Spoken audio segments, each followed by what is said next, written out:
All right. Are there? Yep. I got something to say. Okay.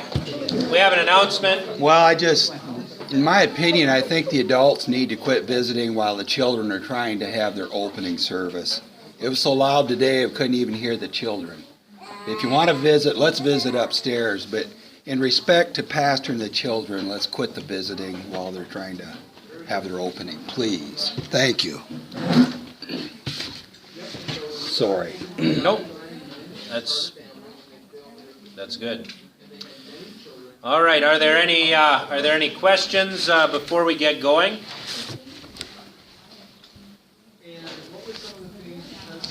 All right. Today we are focusing on Genesis chapter 42, the brothers' second trip into Egypt. And I believe we got to,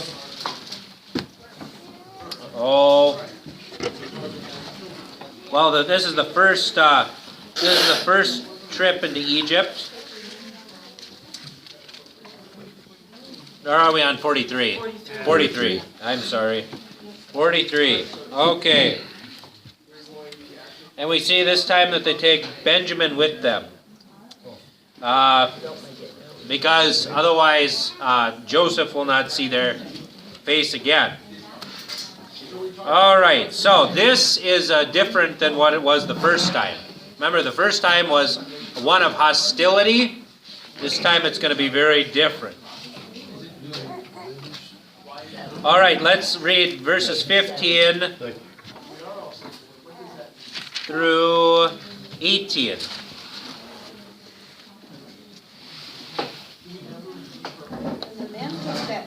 They took double money in their hand and rose up and went down to Egypt and stood before Joseph. And when Joseph saw Benjamin with them, he said to the ruler of his house, "Bring these men home and slay, and make ready, for these men shall die when we have news."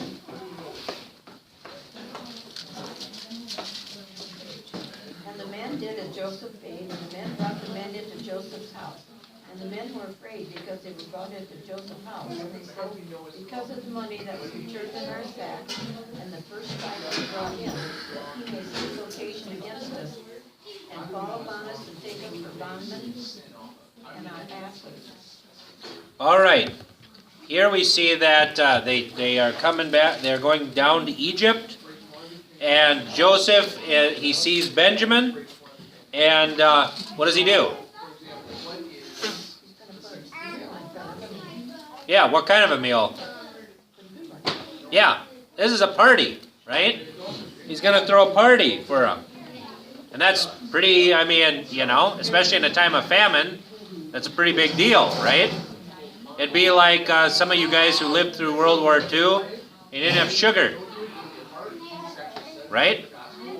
And then suddenly you go to somebody's house and they make cake with sugar, right? It's a pretty big deal. Same thing is going on here. But how are the brothers taking this? Cautiously. Yes. They have a bad conscience, right? What do they think is going to happen? Right. They think there's going to be an excuse to throw them into prison and confiscate all their goods. Right? So once again, we see that it's a bad conscience that they have. Right? So even though something good is happening to them, they think it's only going to be bad. Okay, verses 19 through 23. And they came near to the steward of Joseph's house, and they communed with him at the door of the house, and said, "O sir, we came indeed down at the first time to buy food. And it came to pass, when he came to the inn, that he opened our sacks, and behold, every man's money was in the mouth of the sack, our money in the full weight, and we have brought it again in our hands. And other money have we brought down in our hands to buy food. We cannot tell what our money in our sacks." And he said, "Peace be to you, fear not. Your God and the God of our fathers hath given you treasures in your sacks. I had your money, and I brought Simeon out into them. All right, so here we see that they go and they're talking with the steward or the manager of Joseph's house, and they're like, look, we swear we paid for this. We don't know why this money ended back up in our sacks. We've got that money, and then we got more money to buy grain. And here, all they hear are good and kind words, right? I have received your money. Don't worry about it. Don't worry. Don't fear. And not only that, but Simeon is brought out, the brother who is in prison now. All right, let's, and not only that, but in verse 24, we see that their feet are washed and their donkeys are given provender. That is, they're fed. And so everything is going really well, right? A complete change from last time. And part of this is Joseph's plan. Not only is he happy to see his youngest brother, but this is all part of the plan. All part of testing the brothers to see if envy is going to overcome them again, or if they're actually going to stay true and love their brother. And they made ready the present against Joseph came at noon, for they heard that they should eat bread there.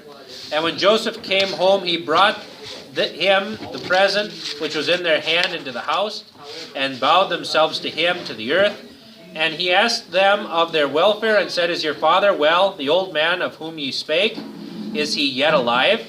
And they answered, Thy servant, our father, is in good health. He is yet alive. And they bowed down their heads and made obeisance. Okay, so what they do is Joseph comes, they bow themselves, and now it's all 12 of them, right? Or the 11, right? So now Joseph's dream is fully realized, that his brothers have bowed down to him, and they do it not only when they meet him, but again when they speak of their father. Verse 29, And he lifted up his eyes and saw his brother Benjamin, his mother's son, and said, Is this your younger brother, of whom ye spake unto me? And he said, God be gracious unto thee, my son. So, here he sees Benjamin, who was maybe a toddler at the time that Joseph left, and now is full grown, because it's been like 20 years, right? So it's very easy to see how he wouldn't have recognized him, because usually people change after 20, 30 years, you know, especially babies, right? So, and he says here, God be gracious unto thee, my son. To use the word my son is to use a term of affection, right? Obviously, Benjamin is not his son, but it's a way of being fatherly, right? Being fatherly to the younger people. This is why in the New Testament, you know, what does Peter and Paul, what do they say about the older men of the congregations? They should be like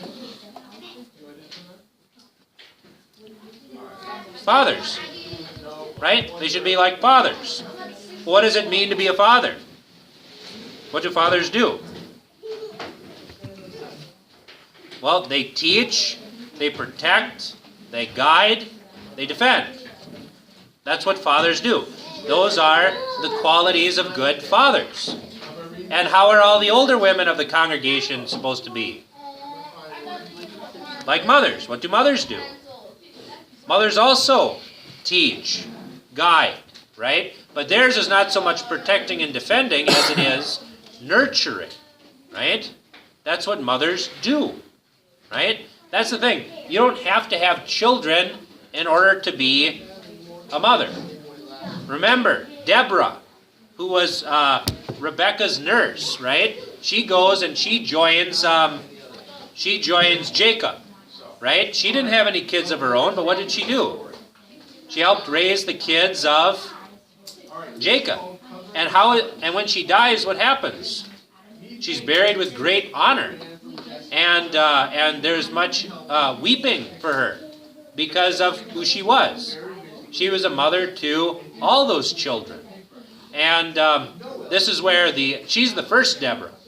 And the second Deborah in Judges is sitting where she was buried. Okay? She was also a mother to Israel, right? Because God had made her a prophetess, right? Paul is not married. And yet, what does he say about Timothy and about the Corinthian congregation? That he is a father to them, right? Not a father of blood, but a father of faith, right? So that's the thing. You can still be a father or a mother even if you don't have kids or if your kids are all grown up and the like. Why? Well, because the older women are supposed to teach the younger women, right? They're supposed to guide them in how to be good wives and mothers, right? This is what the apostle says. And also the congregation has children, children that also need to be encouraged and defended and protected and taught. That's what we do. So that is why Joseph says to Benjamin, my son. What he's doing is he's saying, look, I feel such affection for you that I'm going to guard you and protect you and take you under my wings, so to speak. Right? That's not something that happens a lot, right? When you're kind of brought into the family. And to have such a powerful man, like the second in command of Egypt doing this, I mean, that's a big deal. Did they realize that he was Hebrew? Nope. Even though that he talked about God and everything, that it didn't dawn on him that the way he was talking. And that's the interesting thing. There are in the Bible people who are not Hebrews, right, descended from Abraham, who do believe. Like, for example, you've got Melchizedek. Pardon me. Who is the king of Salem. And I think is probably Shem from the flood. You've got Balaam, who is a prophet, right? You've got Job, who is from Arabia, right, from the east. And so I think there still are pockets of true belief, you know. And remember, too, that Abraham had been in Egypt, right? And more than likely he preached and taught there, and people may have been converted, right? And so, and we even see this. Why do you think the Magi came to find Jesus? First of all, who are the Magi? Where in the east? Babylon. Who was in Babylon? Daniel. Daniel was in Babylon. When King Nebuchadnezzar had his dream, and he told the Magi, right, the wise men and the dream, you know, and the magicians and all those kind of guys, he said to them, if you don't even tell me, first you can't just interpret my dream, but you have to tell me what my dream was. If you can't do that, I'm going to kill you all. And so they're like, well, we're dead. And who saves them? Daniel, right? They saw the power of God, right? They knew, and there was a huge contingent of Jews who still remained in Babylon after Cyrus sent some of them back. Not all of the Jews went back to live in Canaan. Some remained in Babylon. Actually, a pretty large community. So the thing is that why did these wise men try to find Jesus? Well, because more than likely they remembered Daniel. They had heard the word of God. They knew these things, right? That these things just don't come out of the blue, right? And in the same way, you have all of these patriarchs from the flood. You have Abraham preaching. You have Lot preaching. Shem outlives Abraham, right? he lives to be Isaac lives to be like 40, in his 40s, I think, before Shem finally dies, right? Same way with Eber and these other guys. I mean, so there were preachers and teachers that were actually preaching and proclaiming the word of God throughout all these years. Now, was it a surprise that he believed in the true God? Probably, because most people didn't, right? I mean,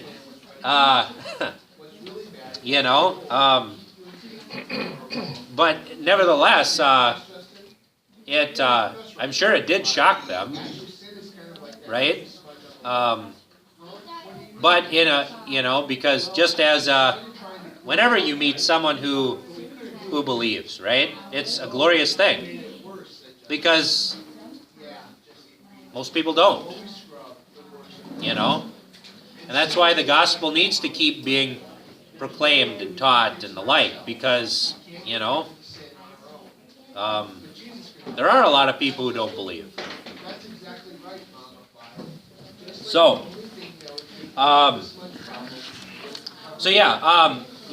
maybe that's what they were thinking, or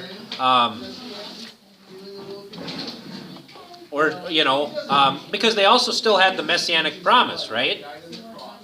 That through Abraham's seed, all the generations of the earth are going to be blessed, right? All the nations of the earth are going to be blessed. And so, what does that mean? That means that even people from Egypt, right, Persia, and the like, these people are going to be Christians, right? They're going to believe in the true God, right? So all right. And what's the reaction here? And Joseph made haste, for his bowels did yearn upon his brother, and he sought where to weep, and he entered into his chamber and wept there. Now, I'm sure some of your translations say heart, right? That his heart or his feelings were for his brother, as opposed to bowels. Bowels sound kind of gross, right? Now, it's a different way of talking, right? We still have some of that in our own language today. Where do you get butterflies? Stomach. Your stomach, right? And your stomach is your bowels, right? It's the same way with when Jesus has compassion upon the crowds, right? The Greek word there is splagitsamai, and it means, and the splagos are actually the guts, right? To feel compassion is to feel it in your guts, right? That for the Hebrews, the guts were the seat of emotion. The heart was the seat of the soul and of reason and the like, right? So when it talks about feeling it in your guts, right, that's how much Jesus cares, and that's how much he yearns, right? So that's why you'll see these different translations that way. And bowels is probably the closer to what the Hebrew is, right? But unfortunately, most people don't understand that. They think he just, got a real bad case of diarrhea or something, right? But that's not it at all. It's been so many years, and now he's finally seen his brother, right? And he longs to reveal himself to him. But he still is testing his other brothers, right? And so he has to go into his chamber and weep because he has such strong emotions about this about this reuniting, this reunion. And he washed his face and went out and refrained himself and said, "Set on bread." And they set it on for him by himself, and for them by themselves, and for the Egyptians, which did eat with him by themselves, because the Egyptians might not eat bread with the Hebrews, for that is an abomination unto the Egyptians. So, even though it's a feast, it's a separate but equal feast. They're segregated. Okay? And that's because the Egyptians find Hebrews to be an abomination. Why? Because they're shepherds, right? That was low, demeaning work, and also they eat cows. Cows were sacred, also in Egypt, okay? So, we see that there is a segregation here, right? And they sat before him, the firstborn according to his birthright, and the youngest according to his youth. And the men marveled one at another. Because it's strange, right, that he would know exactly where they're all supposed to sit. And they took and set messes unto them from before him, but Benjamin's mess was 5 times so much as any of theirs. And they drank and were married with him, and were merry with him. So messes here, obviously, what do they still call a place where you eat in the army? Mess hall. Mess hall, right? So, here a mess, I mean, in some people's meals really are messes, but no, this is referring to their dishes, right? The food. And Benjamin's food is what? 5 times. Right, 5 times what the other guy. What is he doing here? What is Joseph doing? Yes, he does it not only because this is his full blood brother, but he's also testing them, right? Because he is favoring Benjamin, just like his father favored him, right? What did the brothers do to Joseph? They got envious, they hated him, and they sold him, right? Are they gonna sell Benjamin down the river too? Because now he is being favored, right? This is the whole point. And so they have a good time, and everything is going awesome, right? But now in chapter 44, this is the test. And he commanded the steward of his house, saying, fill the men's sacks with food, as much as they can carry, and put every man's money in his sack's mouth. So once again, they're not actually having to pay for food. And put my cup, the silver cup, in the sack's mouth of the youngest, and his corn money. And he did according to the word that Joseph had spoken. What's important about the silver cup?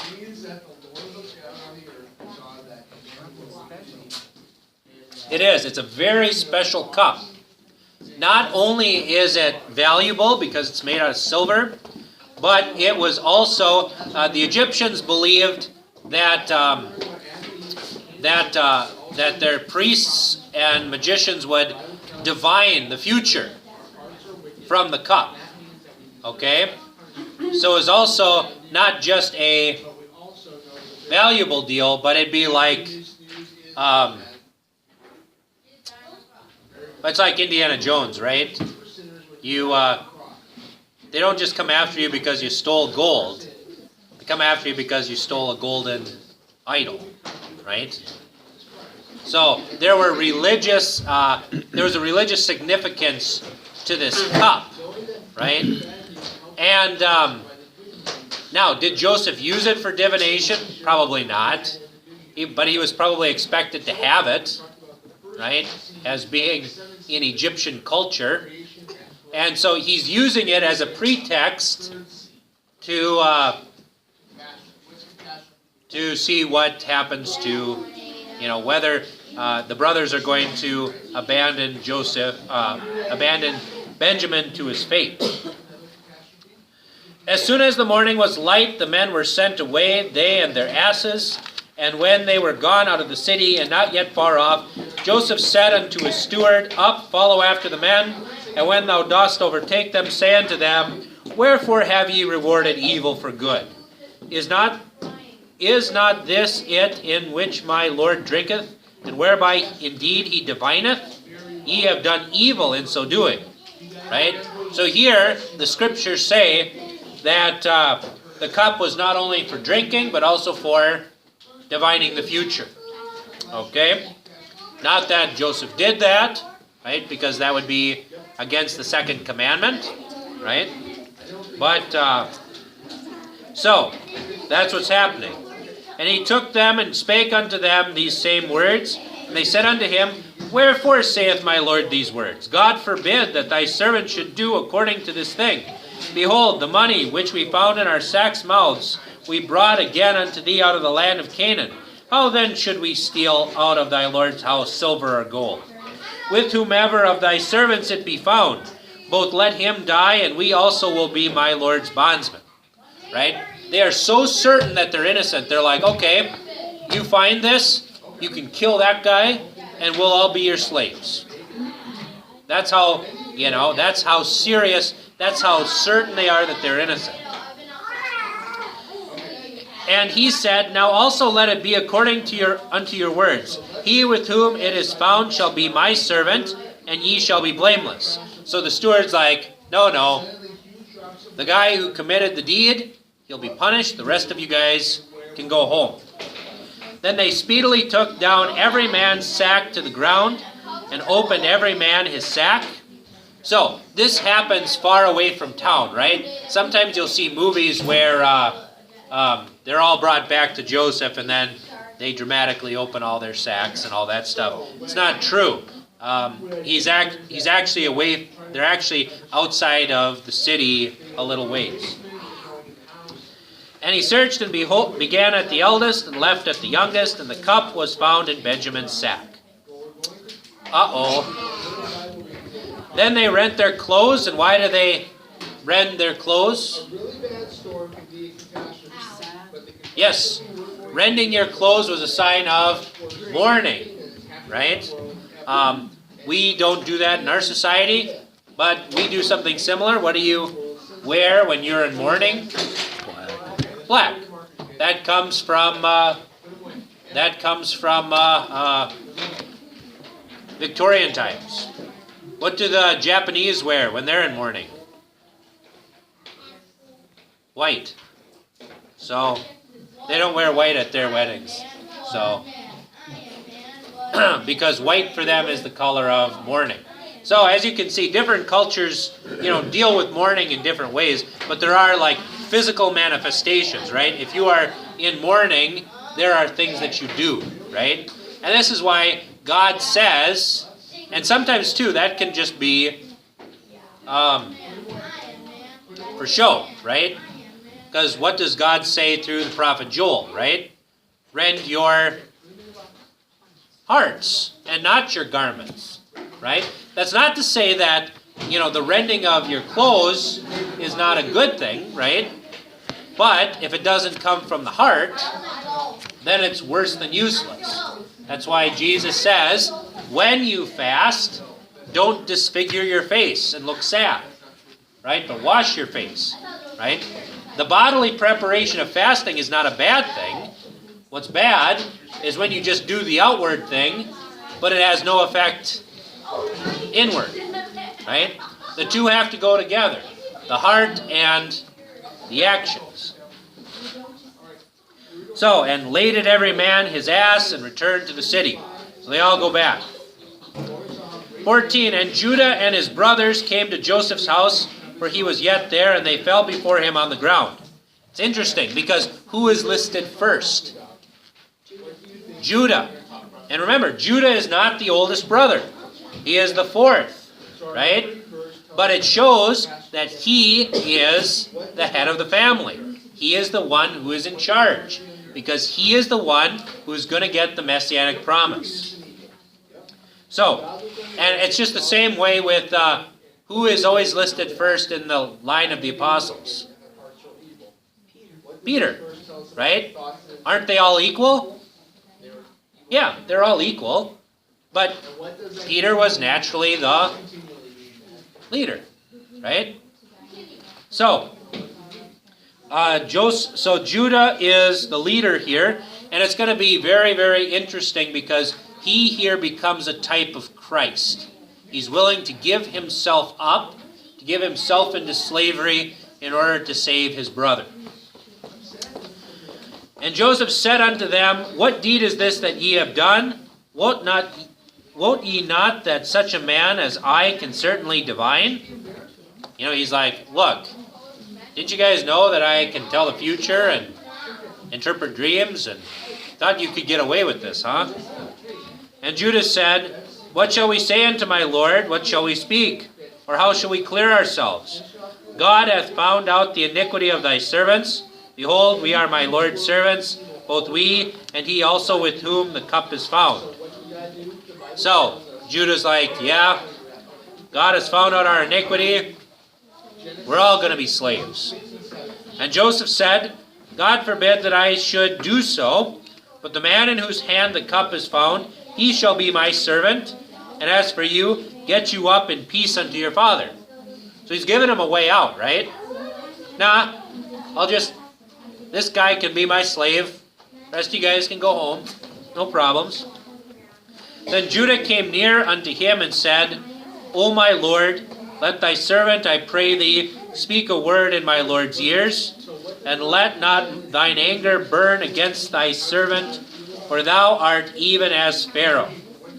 So, here Judah is beginning to plead for the life of his brother. My Lord asked his servant, saying, Have ye a father or a brother? We said unto my Lord, We have a father, an old man, and a child of his old age, a little one, and his brother is dead, and he alone is left of his mother, and his father loveth him. And thou saidst unto thy servants, Bring him down unto me, that I may set mine eyes upon him.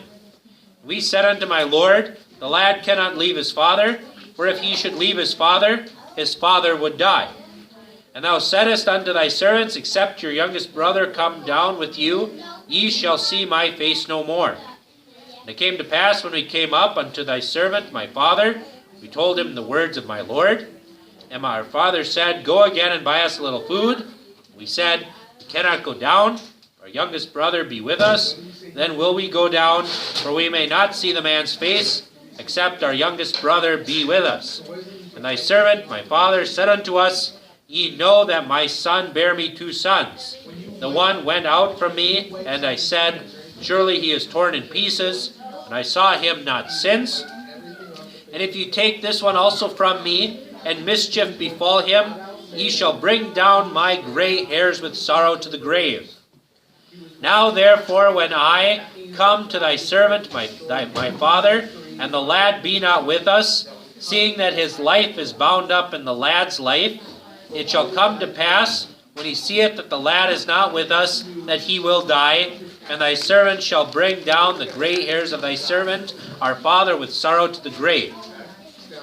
For thy servant, and he's talking here about himself, became surety, or a pledge, for the lad unto my father, saying, If I bring him not unto thee, then I shall bear the blame to my father forever.